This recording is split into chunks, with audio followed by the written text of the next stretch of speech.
E a produção tocou a música da Paula Fernandes.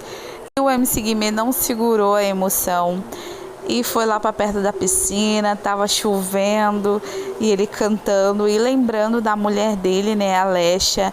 Eles são muito apegados, estão casados muitos anos, e a verdade é que ele é apaixonado por ela e vice-versa, ela também é apaixonada por ele. E o coração até doeu agora de ver a tristeza do MC Guimê. Cheguei na minha casa essa que eu só venho para dormir às vezes e deixar roupas. São esse carnaval. Acho que de todos... Que dia é hoje, gente? Hoje é 15. 15.